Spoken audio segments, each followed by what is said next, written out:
నేను మీ మధువునండి. ఈరోజు ఎండు రొయ్య పొట్టుతో బెండకాయి గుత్తంగా కూర వండానండి. టేస్ట్ అయితే అమోఘంగా ఉంటుంది. చాలా ఓల్డ్ టైం కర్రీ కదా ఇది. మన చిన్నతనంలో ఎప్పుడో తినుంటాంగా. ఫుల్ వీడియోలోకైతే వెళ్ళిపోదామా?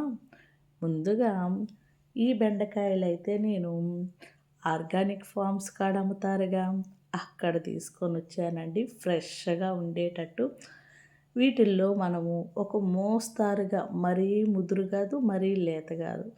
మధ్య రకంగా ఉండేటట్టు, మెడ ఇరిస్తే ఇరిగేటట్టుగా ఉండే బెండకాయలు తీసుకొని కడిగి పక్కన పెట్టుకుందాం. ఫస్ట్ ప్రాసెస్‌లోకి వెళ్ళే ముందే కొంచెం నిమ్మకాయ సైజ్ అంత చింతపండుని కొంచెం వాటర్ వేసుకొని నానబెట్టుకుందాము. ప్రాసెస్ ముందుగా స్టవ్ ఆన్ చేసుకొని ఒక బాండలు పెట్టుకొని, బాండలు హీట్ అయిన తర్వాత ఒక స్పూన్ మెంతులకి, అర స్పూన్ కానీ లేకపోతే 1 స్పూన్ కానీ ఆవాలు వేసుకొని గోల్డెన్ బ్రౌన్ వచ్చే వరకు వేయించండి.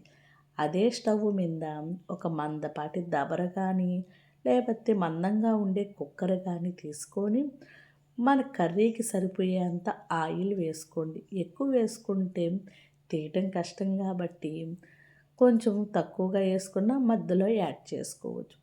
ఆయిల్ హీట్ ఎక్కిన తర్వాత పక్కాగా పోపునైతే వేయాలండి. ఆవాలు, జీలకర్ర, పచ్చెనపప్పు, మినప్పప్పు, ఇంకపోతే మనకి బియ్యం ఇవన్నీ కలిపితేనే పోపు అవ్వేది. ఆ రోజుల్లో మంచి రుచి రావాలంటే ఇలాంటి కర్రీస్కి ఇవన్నీ యాడ్ చేసేవాళ్ళన్నమాట. ఒక 2 మిరపకాయలు, ఎండు మిరపకాయలు చీల్చి అలా ఆయిల్లో వేయండి.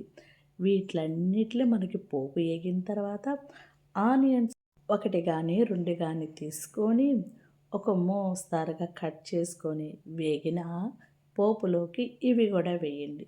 ఇవి మనకు ఒక 10% వేగితే చాలు సుమి. ఏ పదార్థాన్ని హైలో పెట్టుకోకుండా సిమ్లోనే దీని ప్రాసెస్ అంతా అవ్వాలి. మనకి ఆనియన్స్ వేగే లోపల రుచి మాత్రం అమోఘంగా ఉంటుంది. అయితే గొంతుని అదరగొట్టేటట్టు మన బెండకాయ రొయ్య పొట్టు గుత్తంగా కూర వండానండి. అయితే టమోటాలని మరీ సన్నంగా కాకుండా ఒక మీడియంగా కట్ చేసుకొని ఒక 4 పచ్చిమిరపకాయలని ఈ దశలో ఉండేటట్టు కట్ చేసేసేయండి. కొంచెం అర స్పూన్ సాల్ట్ వేసుకొని గరాబిరా అలా ఇలా తిప్పినామనుకో మనకి టమోటాలు నైస్‌గా మెదిగిపోవాలి సుమి. మూత పెట్టేసేయండి. ఇప్పుడైతే అప్పటికప్పటికి నూరిన అల్లం వెల్లుల్లి పేస్ట్ అయితే బహు రుచిగా స్మెల్‌కి అదిరిపోతుంది కదా! అల్లం వెల్లుల్లి పేస్ట్ కూడా ఇందాక టమోటా ఎర్రగడ్డ ఏగుతుంది కదా! దాంట్లో తుపక్కనని వేయండి. అలా వేసేసుకున్న తర్వాత అల్లం స్మెల్‌ని బట్టే మనకి కర్రీకి చాలా మంచి టేస్ట్ వస్తుంది. స్టాక్స్ అయితే వాడుతున్నారు కానీ అందరికీ అవైలబుల్ ఉండదు కదా! అప్పటికప్పటికి నూరుకొని వండుకోవటానికి మనకి అల్లం వెల్లుల్లి పేస్ట్ బాగా వేగాలండి. దాంట్లో ఉండే గుణం అంతా పోయేంత వరకు వేగాలి. ఇప్పుడైతే రొయ్య పొట్టు కాడికి వెళ్దామా? నేనైతే ఒక 1/4 కేజీ రొయ్య పొట్టు అయితే తీసుకున్నానండి. ఒక 100 రూపాయలకైతేను. చూడండి, ఇవైతే జాలర్లు ఉంటారు కదా, వాళ్ళ కాడికే డైరెక్ట్ వెళ్ళి తీసుకున్నాను. చాలా అంటే చాలా ఫ్రెష్‌గా ఉంది. రొయ్య పొట్టులో ఉండే ఏమన్నా శంకులు అలాంటివి ఎక్సెట్రా ఉంటాయి కదా, అవన్నీ వేరేసుకున్నాక వాటర్ తీసుకొని ఒక 2, 3 సార్లు అయినా మనము ఈ రొయ్య పొట్టుని కడగాలి. రొయ్య పొట్టులో ఇసుక ఉండే ఛాన్సెస్ ఎక్కువ ఉంటాయి. అలాగా వేసుకోవటం వల్ల ఇసుక పంటికి తగులుతూ ఉంటుందండోయ్. ఇందాక టమోటా ఎర్రగడ్డ ఈక్వల్గా ఏగినాక దాంట్లోకి ఈ రొయ్య పొట్టు కూడా వేసుకుందాం.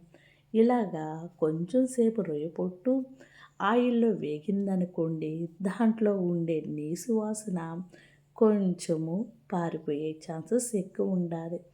బేసిక్గా ఈ నాన్ వెజ్ డ్రై ఐటమ్స్ చేసినామనుకోండి, గొంతుకి స్మెల్ వస్తుంది, అపార్ట్మెంట్కి స్మెల్ వస్తుంది. అంత ఘాటుగా ఉంటుంది అనుకోండి. ఆ భయానికే కొంతమంది వండుకోరనుకోండి సుమి. ఇంకైతే మన రొయ్య పొట్టు కూడా నీట్గా ఈక్వల్గా ఆయిల్లో ఫ్రై అయిపోయిందండి. చూడండి, హైలో పెట్టుకోకుండా సిమ్లోనే దీని ప్రాసెస్ అంతా అవుతూ ఉండాలి. బెండకాయలు అయితే మనము చూపుడు వేలున్నంత పొడవు కట్ చేసుకోండి. చిన్నవి కట్ చేసుకుంటే మెంట్ అయ్యే ఛాన్సెస్ ఎక్కువ ఉంటాయి. మన చూపుడు వేలు కన్నా ముక్కాల భాగం ఉండేటట్టు పొడవుగా కట్ చేసుకున్నామంటే ఆ ఫీల్ని ఎంజాయ్ చేయి. ఇంకా మెయిన్ ప్రాసెస్లోకి అయితే వెళ్ళిపోదామండి. స్పైసీగా ఉండేదానికి క్వాలిటీ అయిన కారప్పొడి తీసుకోండి. మంచి ఎర్రటి కారప్పొడి, దాంట్లోకి మీరు ధనియాల పొడి 1 స్పూన్ క్వాలిటీ ఇదే తీసుకోండి. ఇది కూడా ఇంకైతే పసుపు కూడా 1 స్పూన్ తీసుకోండి. ఇవే మెయిన్ అండి. ఎంత మంచి క్వాలిటీగా ఉండేవి తీసుకున్నామంటే రుచి అదిరిపోతుంది. మీ టేస్ట్కి తగ్గట్టు సాల్ట్ తీసుకోండి. ఇంకా మేమైతే టమోటాలు ఎంజాయ్ చేస్తాం కాబట్టి ఒక టమోటాను కూడా పెద్ద పెద్ద సైజులుగా ఉండేది కట్ చేసుకొని అవి కూడా వేసుకుంటున్నాను. మీకు వద్దంటే వదిలేయండి. ఇవన్నీ ఈక్వల్గా అయితే రొయ్య పొట్టు ఇరిగిపోతుంది, చిదిరిపోతుందని మీరు అనుకోబాకండి. దానికి ఏ ఇబ్బంది లేకుండా తగలకుండా తిప్పుకోండి గెరిటిని. గుప్పిడంటే గుప్పిడి కాదు కానీ ఒక 2-3 రెప్పలు అప్పటికప్పుడు తీసిన కరివేపాకు యాడ్ చేసుకొని ఇందాకటి చింతపండు పులుసుని ఒక మోస్తారుగా మనకి యాడ్ చేసుకొని వీటిలన్నిటిని ఈక్వల్గా ఈ దశలో ఉన్నప్పుడు టేస్ట్ చూడబాకండి సుమి. రొయ్య పొట్టు నీసు వాసానికి తినటానికే మీ వల్ల కాదు.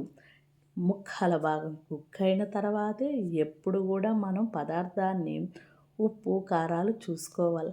బాగా ఈక్వల్గా మనకి సగభాగం అయినాక అప్పటికప్పటికి నూరిన మెంతుల ఆవాల పొడిని అలా సుతమారంగా మంచి స్మెల్ వస్తుంది.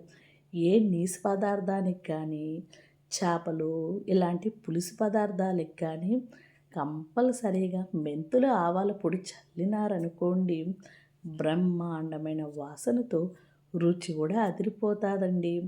ముక్కాల భాగం ఉడికిన తర్వాత దీన్ని మనం యాడ్ చేసుకో. వంకాయ పులుసు, బెండకాయ పులుసు, మునక్కాయ పులుసు, ఎవ్రీథింగ్ పులుసులకి ఈ పౌడర్ యాడ్ చేయండి. టేస్ట్ అమోఘంగా ఉంటుంది. గుప్పిడి కొత్తిమీర యాడ్ చేసుకొని అలా మూత పెట్టి బిగిచ్చేసేయండి. ఇదిగో చూడండి, ఈ స్పైసీగా ఉండే బెండకాయ రొయ్య పొట్టు గుత్తంగాను రుచి మాత్రం అమోఘంగా ఉంటుంది. ఒక్కసారి ఉప్పు కారాలు చెక్ చేసుకోండి. ఈ దశలో ఉన్నప్పుడు చెక్ చేసుకొని ఏమన్నా తక్కువైతే యాడ్ చేసుకొని ఒక 2 నిమిషాలు మూత బిగించామంటే సిమ్లో పెట్టి పక్కాగా అన్నిటికీ ఉప్పు కారం పట్టుకొని మన బెండకాయలు చూడండి అలా తీసి ఇలా నోట్లో పెట్టుకుంటే నా స్వామిరంగా మీరు చపాతీ గితాపి అనుకోబాకండి.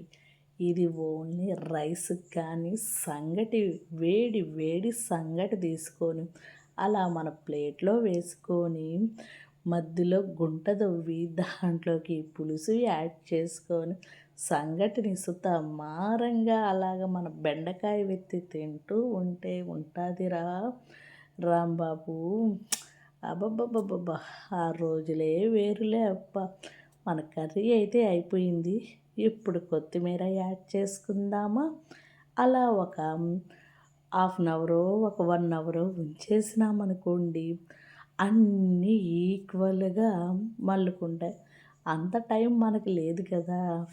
వేడిగా మన కంచంలోకి రావాలి కదా. ప్లేట్ అందుకోరా రాంబాబు. పచ్చడి ప్లేటు మీద వేడి రైస్ పెట్టుకొని మన మునక్కాయ మధ్యలో తగిలే మన కొత్తిమీరతో అంతా ఈక్వల్గా కలగలిచిన మన రొయ్య పొట్టు అబ్బబ్బబ్బబ్బ, టేస్ట్ అయితే అదిరిపోయిందండి. ఎప్పటికప్పటికి మంచి వంటలతో మన ఆంధ్ర స్టైల్తో కలగలిపి తెస్తూ ఉన్నానుగా. మళ్ళీ మంచి వీడియోతో వస్తా. బాయ్.